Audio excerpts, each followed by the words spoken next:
Para se të fillojmë me videon, do ju ftoja të abonoheshit në kanalin ton Thënie për Jetën dhe të klikoni si përziles për të marrë njoftimet e videove tona më të reja.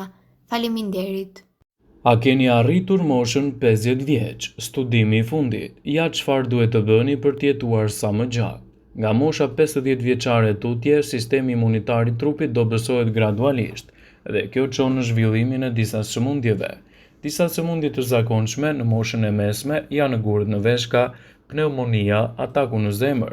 Megjithatë, një mënyrë jetese dhe aktiviteti i shëndetshëm mund të ndihmojnë në uljen e rrezikut ose parandalimin e sëmundjeve.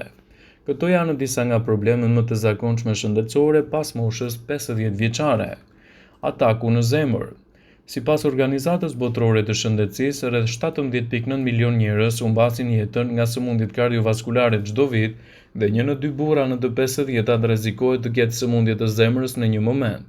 Shenjat më të zakonshme janë dhimbje gjoksi, gulqim, dhimbje në shpinë, shpatull ose në qafë. Një person gjithashtu mund të ndjejë djersitje, marramendje ose të ndihet sikur do të vuajë. Megjithatë, rreziku më i ulët nëse një person ka një peshë trupore të shëndetshme, nuk pi duan dhe ushtrohet rregullisht, mund të jetë më i ulët. Goditja në tru.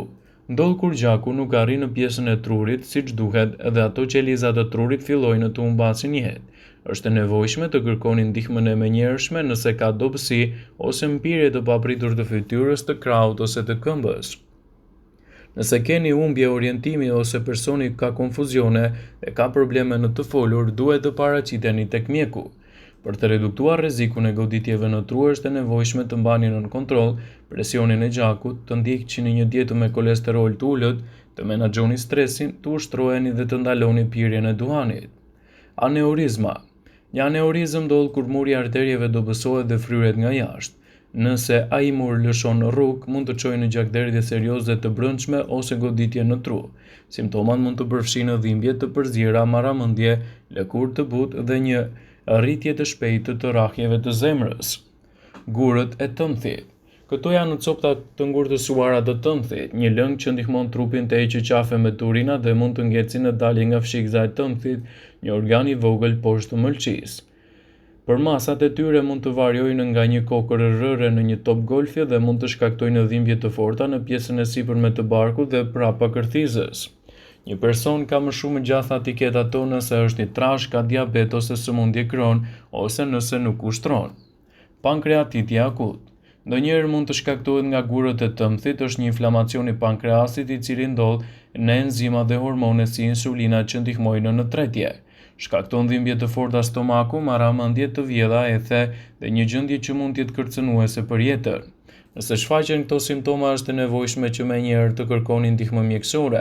Mund të shkaktohet gjithashtu nga alkolizimi, nivelet të larta të kalciumit dhe një yndyrë e quajtur trigliceride. Kockat e brishta. Humbja e masës kockore njihet si osteoporoza dhe është veçanërisht e zakonshme kryesisht edhe tek gratë, sidomos tek gratë e moshuara. Kalciumi dhe vitamina D mund të ngadalësojnë ose të parandalojnë përkeqësimin e osteoporozës dhe në disa medikamente mund të ndihmojnë në ruajtjen dhe rindërtimin më të mirë të kockave tuaja. Një tjetër problem mund të jetë gjithashtu edhe problemi i marramendjes. Marramendja e papritur mund të ndodhë nëse kristalet e vogla të veshit të brendshëm papritur, të cilat ndihmojnë në kontrollin e ekuilibrit, shpërndahen. Ato kanë më shumë gjasa të shfaqen në moshën më të madhe sepse këto kristale nuk janë fokusuar fort në vend. Mjeku mund të trajtojë këtë me një sër lëvizjesh të kokës për ta kthyer në grimcat në vend. Mund të ndodhë gjithashtu edhe retina e shkëputur. Retina është një shtresë e ndjeshme ndaj dritës në sy që përcjell atë që një person sheh në tru. Nëse shkëputet nga muri i jashtëm i syrit, nuk do të marrë oksigjen dhe gjëra të tjera që nevojite. Në këtë rast, personi mund të shohë njolla lundruese ose ndezje drite. Mund të çojë në humbje të përhershme të shikimit, ndaj është e nevojshme menjëherë të shkoni tek mjeku. Është më e zakonshme se njerëzit që janë në dritë ose kanë kryer operacione të kataraktit dhe sëmundje të tjera të syrit të vuajnë nga këto shqetësime. Gurët në veshka. Këto janë depozita të forta që zakonisht përbëhen nga kalciumi dhe formohen në veshka. Shpesh kalojnë edhe në mënyrë të padëmshme nga trupi, por ato më të mëdha mund të jenë jashtëzakonisht të dhimbshme dhe të shkaktojnë gjakderdhje dhe infeksione ose të bllokojnë rrjedhjen e urinës. Ato janë më të zakonshme tek meshkujt, shfaqja e tyre mund të parandalohet nëse një person pi mjaftueshëm lëngje çdo ditë, mundësisht ujë. Pneumonia. Njerëzit mbi 50 vjeç janë më të rrezikuar nga pneumonia e shkaktuar nga bakteriet. Më i zakonshëm është bakteri pneumokoku, i cili mund të jetë kërcënues për jetën. Mund të pësoni stenozë të shpinës. Stenoza kurrizore ndodh kur kanali në shtyllën kurrizore mban palcën kurrizore dhe nervat ngushtohet zakonisht për shkak të artritit. Në këtë moshë është e rëndësishme dhe këshillueshme që të ushqeheni shëndetshëm dhe të kryeni analiza përkatëse çdo vit të paktën për të parë gjendjen tuaj, dhe nëse keni shqetësime të paqëna më parë, duhet të konsultoheni me patjetër me mjekun. Kalimi nga mosha e mesme në moshën e tretë pasohet me ndryshime të mëdha. Organizmi fillon të bëhet më i ngadalë, shfaqen probleme me zemrën, shenja të Alzheimerit, probleme me kockat e të tjera. Por me disa ushqime që mund të shmangni, këto probleme janë. Fasulet. Pasi kalon mosha e mesme, rreziku për probleme si diabeti tipi 2 dhe kolesteroli i lartë fillojnë të rriten. Shtimi i fasuleve ose thjerrzave në dietën tuaj të përditshme do të ulë rrezikun e kolesterolit me 5%. Fasulet gjithashtu përmirësojnë nivelin e sheqerit në gjak për njerëzit me diabet. Tërshëra. Sa më shumë ushqime pa kolesterol që përdorni në dietën tuaj, aq më mirë është për zemrën. Dihet se rreziku i sëmundjeve në zemër rritet pas moshës 50 vjeçare. Tërshëra, ndryshe nga drithrat e tjera, sepse përmban më shumë fibër dhe ul sasinë e kolesterolit në trup me 5 deri në 10%. Personat të cilët konsumojnë tërshërë zbuluar se kanë një risk më të ulët të humbjes së jetës në moshë më të re dhe gjithashtu e kanë më të ulët këtë risk. Mollët. Mollët përmbajnë lëndë dietike fantastike për shumë arsye. Mollët rregullojnë sasinë e sheqerit në gjak, përmbajnë fibra që ulin kolesterolin si dhe një substancë që ul presionin e gjakut. Mos harroni, mollët duhet jenë bio dhe jo me pesticide. Frutat e thata. Në vend që të hani ushqime të thata dhe të pashëndetshme në vakte të ndërmjetme, provoni që të hani frutat e thata të përzira si arrat, bajamet, lajthit e të tjera. Pasi përdorimi i rregullt i tyre redukton ndjeshëm gjithashtu edhe rrezikun e atakut në zemër dhe do t'japë trupit më shumë përfitime për të rritur gjithashtu edhe performancën më të mirë të organizmit tuaj. Perimet i ershile.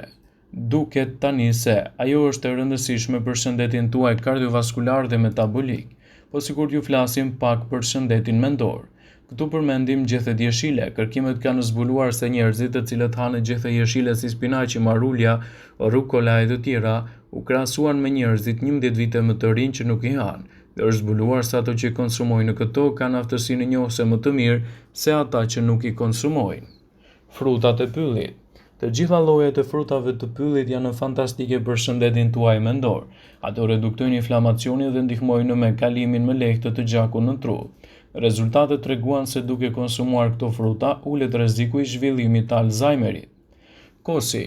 Kosi është një burim shumë i mirë i proteinave dhe kalciumit që shërben në shëndetin e kockave. Karrota hyn në listën e super ushqimeve. Ky ushqim është i dobishëm për të gjithë trupin, duke filluar nga syt, goja, lëkura dhe zemra. Karrotat ulin presionin e gjakut dhe kolesterolin e keq, përmirësojnë sistemin imun, ulin rrezikun e prekjes nga problemet kardiovaskulare. Panxhari i kuq. Panxhari është i pasur me element ushqyes. Ngrënia e rregullt e tyre përmban vitaminën A, vitaminën C, acid folik, magnez dhe hekur. Antioksidantët që ndodhen te karrota reduktojnë rrezikun e problemeve të zorrës së trashë. Çokolata e zezë. Edhe pse thuhet se ëmbëlsirat nuk janë të shëndetshme, çokolata e zezë nuk është as pak e keqe. Përfitimet e saj në organizëm janë të shumta, të gjitha ato që kemi përmendur më herët, duke filluar nga kolesteroli, presioni i gjakut, truri, lëkura, mbrohen nga dielli. Dhe gjithashtu çokolata hyn si një super ushqim dhe duhet ta konsumoni në dietën tuaj. Gjithmonë çokoladën që përbëhet nga 60 deri në 80% kakao. Vëmendje. Ju bëjmë me dije se informacionet në këtë video kanë për qëllim që të plotësojnë, të mos zëvendësojnë këshillat e mjekut tuaj ose ofruesit të kujdesit tuaj shëndetësor, dhe nuk kanë për qëllim që të mbulojnë të gjitha përdorimet e mundshme, masat paraprake, ndërveprimet ose dhe efektet e tyre negative në shëndetin tuaj. Pasi ta dëgjonit këtë video, do ju ftoja t'i bënit like dhe ta shpërndanit atë në profilin tuaj në mënyrë që të informohen dhe miqtë e tu.